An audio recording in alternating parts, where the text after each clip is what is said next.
السلام علیکم ورحمۃ اللہ وبرکاتہ۔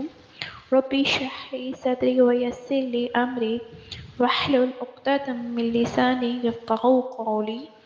رب زدنی علما رب زدنی علما رب زدنی علما، اللہم فقہنا فی الدین، آمین یا رب العالمین۔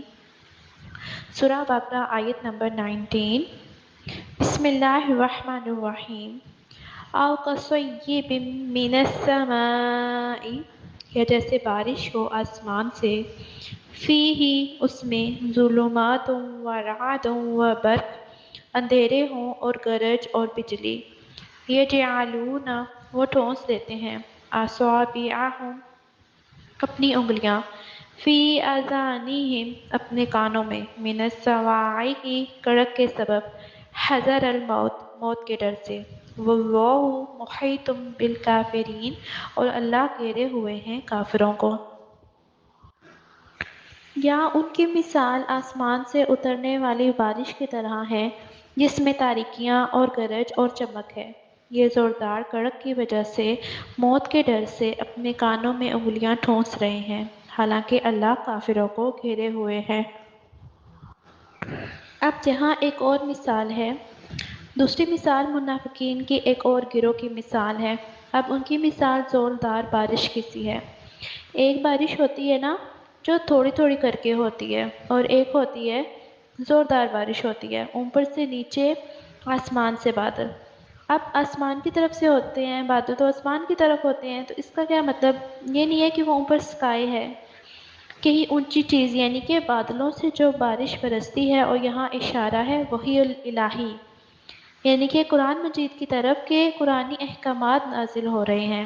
اس میں اندھیرے اور کڑک ہے، وبرقن اور بجلی ہے، یعنی اللہ کی طرف سے جو وحی آ رہی ہے اس میں وعید بھی ہے، وعدے بھی ہیں، ڈرانے والی آیات بھی ہیں اور خوف بھی ہے۔ منافقین کا حال کیا ہے کہ وہ قرآنی احکامات کو سن کر نہ کیا کرتے تھے کہ غور کرنے کی بجائے، توجہ سے سننے کی بجائے اپنی انگلیاں کانوں میں دے دیتے تھے۔ کہ اب یہ انگلیاں کانوں میں کیوں دیتے تھے؟ کڑاکوں کے ڈر سے۔ اور یہ کڑاکے کیا ہیں؟ ایسی آیات جن میں ان کا حال کھول کے بیان کیا جا رہا ہے، ان کی منافقت کھولی جا رہی ہے، یعنی کہ سخت احکامات، موت کے ڈر سے۔ کیونکہ ان کا حال یہ تھا کہ وہ ہر بات کو نہ اپنے خلاف سمجھتے تھے۔ قرآن پاک میں آتا ہے کہ ہر چینخ کو، ہر زور کی آواز کو، یا وہ اپنے اوپر ہی سمجھتے تھے کہ ہماری شامت آئی ہے۔ کہتے ہیں نا کہ چور کی داڑھی میں تنکا، تو جو چور ہوتا ہے اس کے دل میں تو خرابی ہوتی ہے۔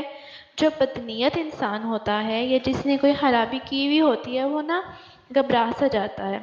مثلاً کہ اب کسی شخص سے نا غلط کام کیا ہے کوئی، تو پھر آپ اچانک سے اگر اس کے پاس چلے جائیں گے تو اس کی حالت کیا ہوتی ہے؟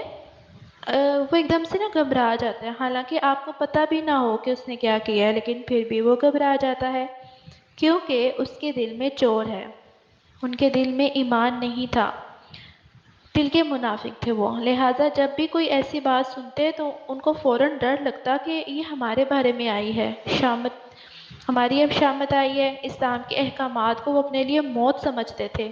اللہ کے احکامات میں زندگی کی بجائے انہیں اپنے لیے موت نظر آتی تھی۔